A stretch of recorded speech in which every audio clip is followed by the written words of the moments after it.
d'habitude, un réflexe plutôt.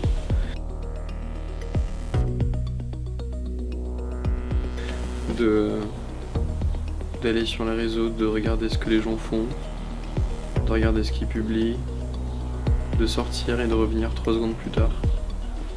Tout le monde est dessus à montrer ce qu'ils sont en train de faire, à montrer ce qu'ils veulent faire, à se donner une image.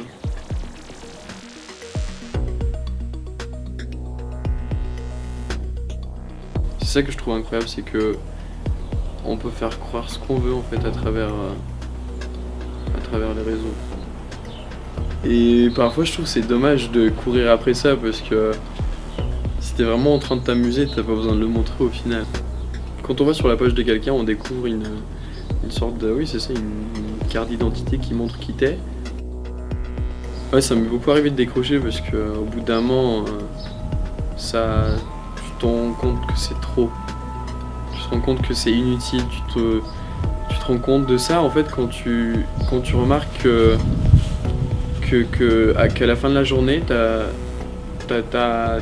rien fait en fait, à part regarder ce que les autres faisaient, à part défiler la file d'actualité, et tu te dis ah mince, j'ai perdu beaucoup trop de temps et j'aurais pu investir mon temps à faire quelque chose de plus utile.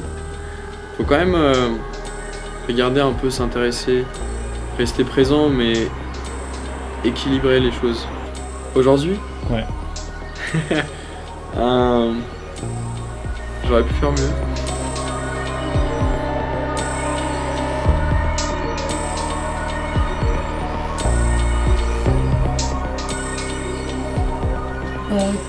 Quand j'étais petite, la télévision était présente, mais pas omniprésente. En fait, on regardait un peu la télévision, c'était très quantifié. Une façon de rêver, de regarder autre chose que la vraie vie. Il y avait aussi un côté interdit, où on se cachait dans les escaliers pour regarder la télé quand les parents étaient devant et qu'ils ne voyaient pas. Il y avait aussi, oui, on apprenait des choses parce qu'il y avait pas mal de reportages, il y avait pas mal de... Voilà, ça servait aussi de documentation.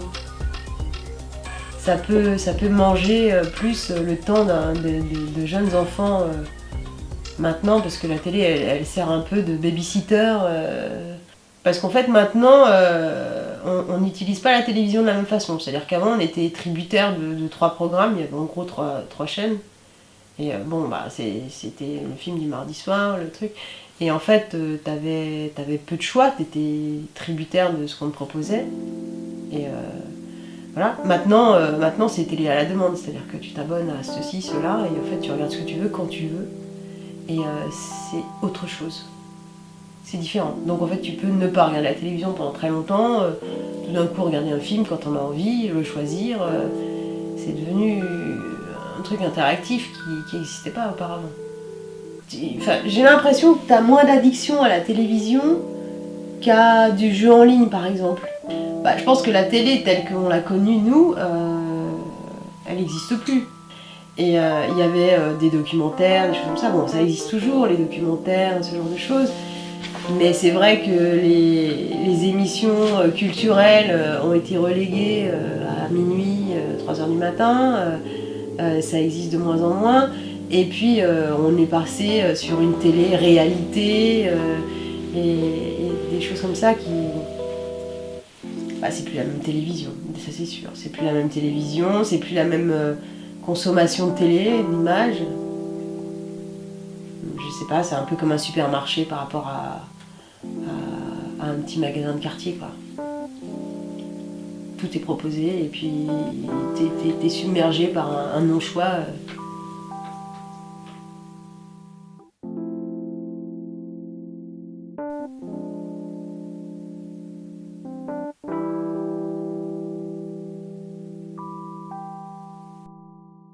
J'ai fait des recherches en fait et je me suis dit mais c'est fou parce que de nos jours tout le monde est comme ça en fait.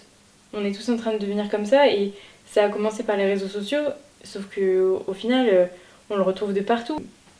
J'ai trouvé un article qui parlait de l'effet justement des réseaux sociaux sur le cerveau et du fait que ça nous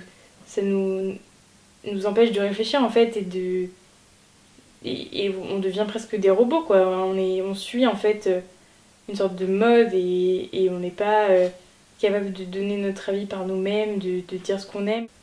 Justement, là, à côté de moi, j'ai par exemple un livre qui peut très bien aller avec ce dont je vous parle, qui est du coup Les Fleurs du Mal de Baudelaire, et qui est un livre que je lis en ce moment et qui est exactement en fait, qui montre exactement la société d'aujourd'hui en fait, même si il a été écrit il y a super longtemps, donc qui montre que c'est toujours le même problème.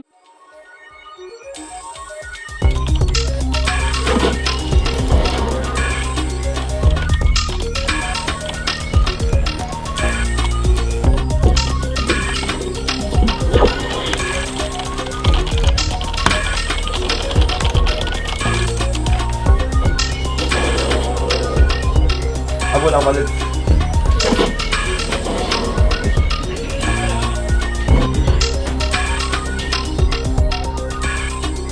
Après, les jeux vidéo, c'est un peu tous pareil. Hein. Je sais pas, prenez par exemple Minecraft, Fortnite, on passe notre temps à courir, on passe notre temps à errer comme ça, avec le but de tuer les autres joueurs. Là, ça doit être. Oula. Ça doit faire 5 heures de suite que je suis en train de jouer. C'est vrai qu'il faut que je pense à prendre une petite pause de temps en temps. Et après, ça va, là j'en suis encore. Je suis pas encore fini parce que d'habitude les sections comme ça va de jusqu'à 7 ou 8 heures même. Mais là pour l'instant je suis encore à 5, alors on va dire que j'ai encore quelques parties à faire. On va dire que c'est une habitude, c'est venu naturellement en fait, c'est à force de jouer. Et après vous savez, hein, après, vous savez, c'est vraiment un jeu qui demande toute notre attention, toute notre concentration. Du coup on ne se rend pas compte de combien de temps on reste là-dessus. Du coup là j'ai quelque chose de concret. Je sais que je fais quelque chose de ma vie alors que si je mets un pas dans la vraie vie, là je suis complètement perdu, je suis désorienté, je ne sais plus où aller. C'est une technologie, du coup ça ne va pas cesser d'évoluer. Bientôt je pense qu'on va créer des choses encore plus révolutionnaires pour garder les joueurs.